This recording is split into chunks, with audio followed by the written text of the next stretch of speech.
तापुर नाम के गांव में शालिनी नाम की एक औरत रहा करती थी। उसे दो बेटियां थी। एक का नाम था शिवानी और दूसरी का सुहानी। शिवानी जब छोटी थी तब उसकी माँ गुजर गई थी, जिसके कारण उसके पिता रघु ने दूसरी शादी कर ली। मगर उनका भी कुछ सालों में बीमारी की वजह से देहांत हो गया और इसी वजह से शिवानी के मन में उसकी माँ और बहन के प्रति प्रेम उत्पन्न नहीं हो पाया। शिवानी और सुहानी में हमेशा झगड़ा हुआ करता था। दोनों भी बहनें एक दूसरे से कभी प्यार से बात नहीं करती थी। शालिनी ये सब देख बड़ी चिंता में रहा करती थी। ऐसे ही एक दिन, शिवानी सुहानी, चलो आ जाओ, खाना खा लो। हाँ माँ, आई। हाँ माँ, मैं भी आई। ऐसा कहकर दोनों बेटियां वहां आ जाती है और देखती है तो उनकी माँ ने उन दोनों के लिए गाजर का हलवा बनाया था। वो देख सुहानी और शिवानी बहुत खुश हो जाती है। माँ, तुमने ये हलवा मेरे लिए बनाया है? मुझे बहुत पसंद है। मुझे पता है कि मेरी दोनों बेटियों को हलवा कितना पसंद है, इसीलिए तो मैंने तुम दोनों के लिए हलवा बनाया है। और मेरे लिए माँ? अरे हाँ बेटी, मैंने तुम्हारे लिए भी बनाया है। चलो अब जल्दी से खा लो, तुम दोनों को कॉलेज भी तो जाना है ना। जी माँ, मैं ये कटोरी ले लूँ? मुझे जल्दी पहुँचना है कॉलेज में। हाँ ले लो। और सुहानी, तुम ये वाली कटोरी ले लो। जी माँ। दोनों भी हलवा खाती है और एक दूसरे की ओर बहुत गुस्से से देखकर वहां से चली जाती है।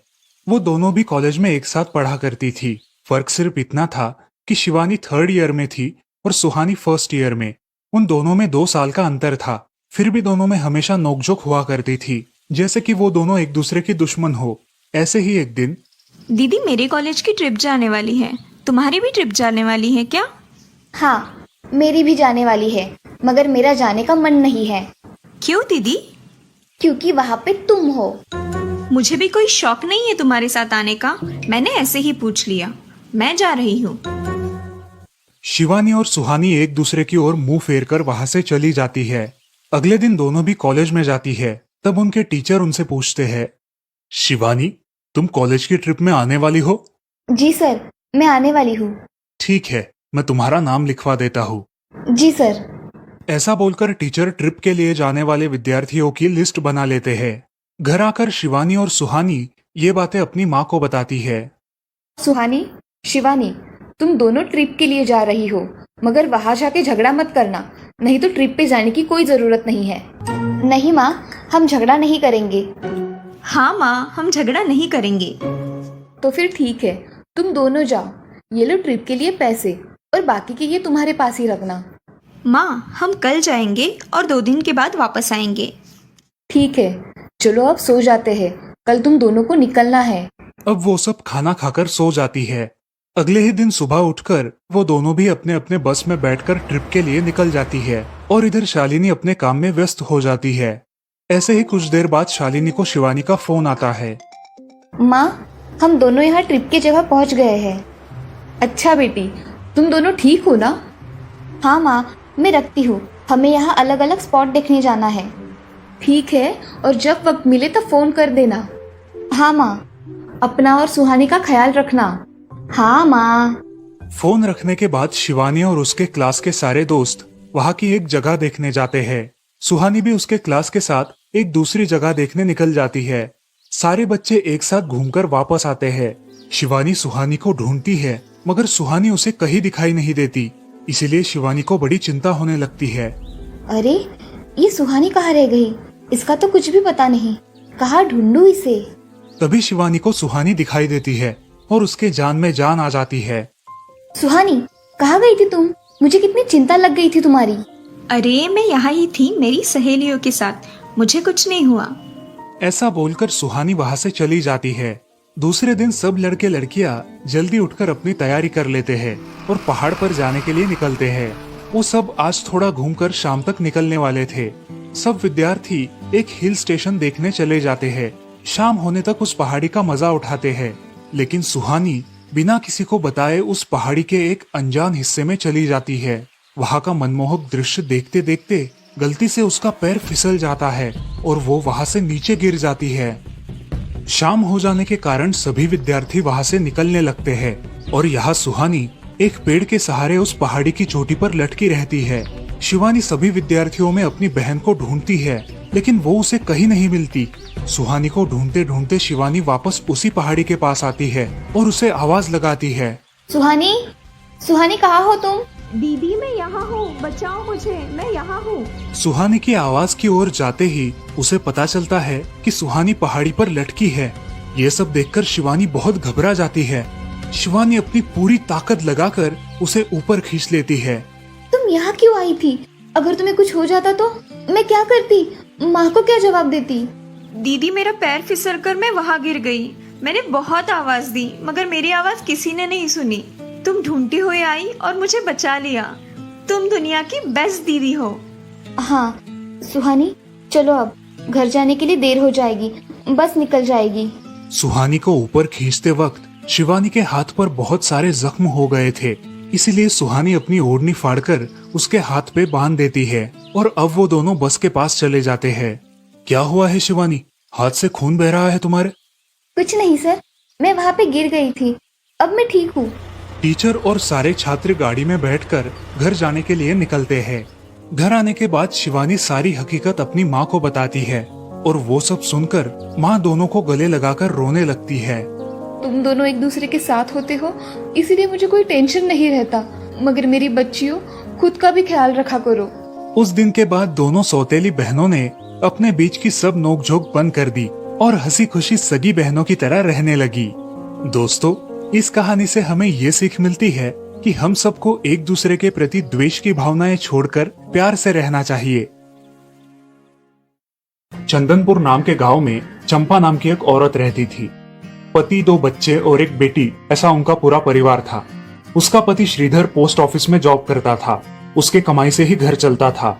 चंपा ने अपने घर के सामने एक छोटी सी दुकान खोल के रखी थी। उससे उसे जो भी मुनाफा होता वो अपनी बेटी की शादी के लिए जमा करके रखती। ऐसे ही बहुत दिन बीत जाते हैं। अब बच्चे भी बड़े हो जाते हैं। बड़ा बेटा अशोक डॉक्टर और छोटा बेटा रवि वकील बन जाता है और दोनों अपनी ट्रेनिंग पूरी करने लगते हैं। एक दिन उनकी बहन ज्योति के लिए एक अच्छा रिश्ता आता है और ज्योति की शादी पड़ोस के गांव के सरपंच जी के बेटे से हो जाती है। ज्योति बहुत ही कामचोर और गुस्सा करने वाली होती है। इसी कारण उसके ससुराल से उसे निकाल दिया जाता है। वो अपने पति को लेकर अपने मायके रहने आती है। अब चंपा का जमाई दुकान चलाता है और चंपा और ज्योति आराम से वहाँ रहती है। अरे ज्योति, जरा अपने कामचोर पति को कुछ काम करना क्यों नहीं सिखाती हो? कुछ काम का नहीं है वो। अरे हाँ माँ, उनके पिताजी ने तो उन्हें ही घर से निकाल दिया और हमारे माथे मर दिया। जाने दो, पति है। माँ और बेटी इसी तरह तानेबाजी करती रहती। अब बड़े बेटे अशोक की शादी उन्हीं के गांव के एक लड़की से करा दी गई, लेकिन उस लड़की से भी चंपा बहुत काम करवाती और वो बेचारी सासू माँ का आदर करके सब काम चुपचाप करती थी। एक दिन वो काम करके थक गई और एक जगह पर बैठ गई। ए कामचोर कमला, इतना सारा काम पड़ा है घर में, क्या वो तुम्हारा बाप आके करेगा? चलो उठ, काम कर। हाँ हाँ माँ जी, करती हूँ। ऐसा कह के कमला अपने काम पर लग जाती है और सारा काम खत्म कर देती है। चंपा अपने बेटे अशोक से घर आने के बाद चुगलियां किया करती थी। अशोक घर आकर कमला को बहुत भला बुरा कहता और कभी कभी तो उस पर हाथ भी उठाया करता था। ये सब रवि देखा करता था और रवि को बहुत बुरा लगता था। अशोक मारने आता तो रवि बीच में पड़ जाता और माँ बाप को डांटता था और वही झगड़ा खत्म हो जाता था। ऐसा बहुत दिन चलता रहा। रवि को रंजना नाम की एक लड़की बहुत पसंद थी, जो कि एक न्यूज रिपोर्टर थी। क्या तुम मुझसे शादी करोगी? मुझे तुम बहुत पसंद हो। हाँ, मगर रवि, तुम्हारे घर में तुम्हारी माँ का बर्ताव मुझे बिल्कुल पसंद नहीं है, इसीलिए पहले तुम इसका कोई हल निकालो। अरे रंजना, मैं हूँ ना तुम्हारे साथ, तुम्हें टेंशन की क्या बात है? मगर रवि, तुम भी अगर मुझे मारने पीटने लगे तो मैं तुम्हें कोर्ट में खींचूंगी। अरे हाँ बिल्कुल, वो तो तुम्हारा अधिकार है। अगले दिन रवि अपने घर में रंजना के बारे में बताता है। रवि की माँ चंपा उसे साफ मना कर देती है। रवि, तुम्हें कुछ समझ आता है या नहीं? अपनी बिरादरी की लड़की से शादी करो बेटा। इस घर में ये आखिरी शादी है और मेरे भी कुछ अरमान है बेटा। अजय, आप कुछ कहते क्यों नहीं? हाँ बेटा, तुम्हारी माँ सही कह रही है, तुम इसकी बात मान जाओ बेटा। नहीं पापा, मैं शादी करूंगा तो सिर्फ रंजना से, वरना मैं शादी नहीं करूंगा। सब चुप हो जाते हैं। अगले दिन रवि मंदिर से शादी करके घर आता है। सब अचरज से रवि की ओर देखते हैं और चुपचाप अपने कमरे में चले जाते हैं। कमला उन दोनों का स्वागत करती है और वो दोनों अपने कमरे में जाते हैं। कैसे लगा मेरा घर? अच्छा है, मगर सब मिलजुल के रहे तो और भी अच्छा होगा। रंजना, तुम्हें मेरी माँ को सबक सिखाना होगा, तभी घर के सारे सदस्य ठीक हो जाएंगे। ठीक है रवि। जैसा तुम चाहो। अगले दिन रंजना अपने घर के मंदिर में पूजा करने जाती है। तभी रुको, मेरे भगवान के मंदिर में तुम मत आओ, जाओ यहाँ से। ये कहकर सास रंजना को वहाँ से भगा देती है और घर के किसी भी काम को करने से मना कर देती है। तब क्या माँ जी, आज से मैं इस घर की बहू हूँ। इस घर पे मेरा भी उतना ही अधिकार है जितना कि आपका। क्या बोल क्या रही हो? निकल जाओ मेरे घर से।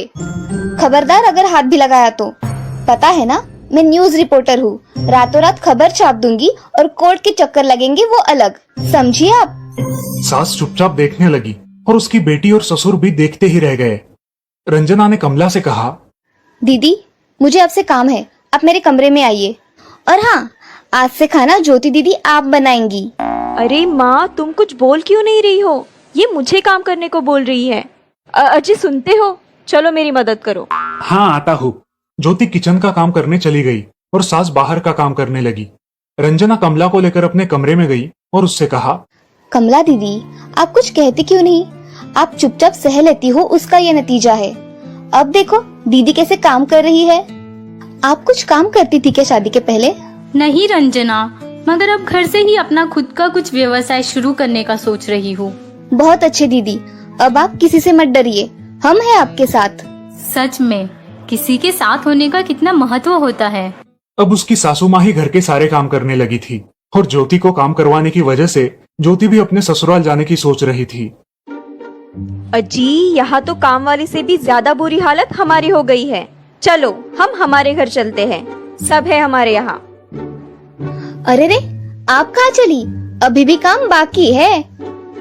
ज्योति का पति रंजना से धन्यवाद कहता है और ज्योति को लेकर अपने घर चला जाता है। अब सासू माँ एक दिन पूरा काम करके इतना थक जाती है कि उसके बदन में बहुत दर्द होने लगता है। तब दोनों बहू सास के पास चली आती है और एक बहू सास के पैर दबाती है तो दूसरी बहू सर दबाती है। सासू माँ उठकर रोने लगती है।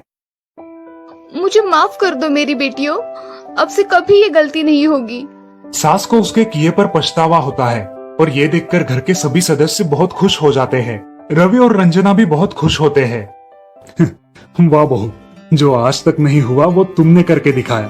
बहू हो तो ऐसी। रंजना अपने बर्ताव के बदले माफी मांगती है और अब सब लोग खुशी खुशी रहने लगते हैं। तो दोस्तों, इस कहानी से हमें ये सीख मिलती है कि हम सब मिलके परिवार बनता है और हम सब परिवार का महत्वपूर्ण अंग होते हैं। परिवार के काम मिल बांट कर करना ये हमारी वैयक्तिक जिम्मेदारी है।